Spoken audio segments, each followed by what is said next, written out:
Iranian foreign minister this afternoon said if the U.S. is serious about negotiations, that you would call up Israel and request that they stop their airstrikes.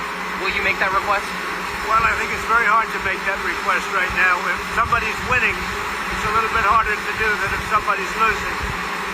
But we're ready, willing, and able, and we've been speaking to Iran, and we'll see what happens. Mr. President, what was the thought process behind 2-week timetable? Just time to see whether or not people come to their senses. Mr. President, did the Europeans help at all in talking with the Iranians? No, they didn't help. No. Mr. President, Iran doesn't want to speak to Europe. They want to speak to us. Europe is not going to be able to help in this. 20 years ago, you were skeptical of a Republican administration that attacked a Middle East country on the idea of questionable intelligence of weapons of mass destruction. How is this moment different with Iran? Well, there were no weapons of mass destruction. I never thought there were.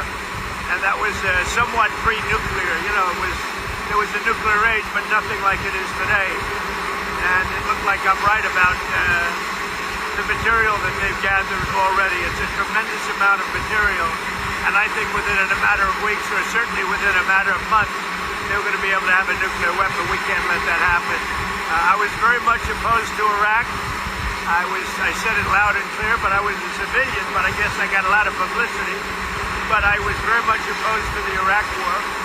And I actually did say, don't go in, don't go in, don't go in. But I said, if you're going to go in, keep the oil. But they didn't do that. What intelligence do you have that Iran is building a nuclear weapon? Your intelligence community has said they have no evidence that they are at this point. Well, then my intelligence community is wrong. Who in the intelligence community said that? The Director of National Intelligence, 털시개버드. She's wrong. Iran continues to seek expansion of its influence in the Middle East, despite the degradation to its proxies and defenses during the Gaza conflict. Iran has developed and maintains ballistic missiles, cruise missiles, and UAVs, including systems capable of striking U.S. targets and allies in the region. Tehran has shown a willingness to use these weapons, including during a 2020 attack on U.S. forces in Iraq and in attacks against Israel in April and October 2024. Iran's cyber operations and capabilities also present a serious threat to U.S. networks and data. The IC continues to assess that Iran is not building a nuclear weapon, and Supreme Leader Khamenei has not authorized the nuclear weapons program that he suspended in 2003. The IC continues to monitor closely if Tehran decides to reauthorize its nuclear weapons program.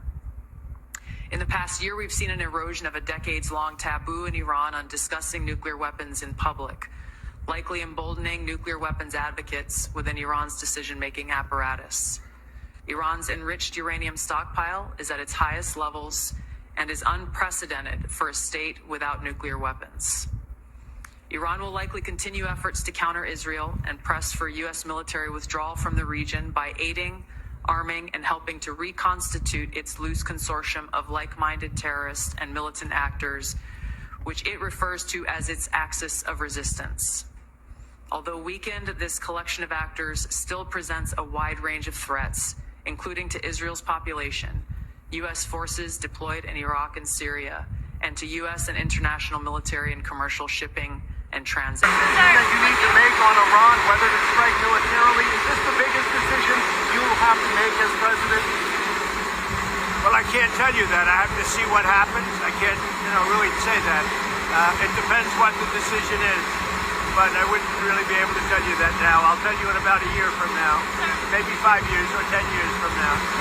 You never know about decisions. You never really know. Sir, would you support a ceasefire while the negotiations happen? I might, depending on the circumstance. Would you, former Congressman Matt? It's very hard to stop. I will say this. It's very hard to stop when you look at it. Israel's doing well in terms of war, and I think you would say that Iran is doing less well.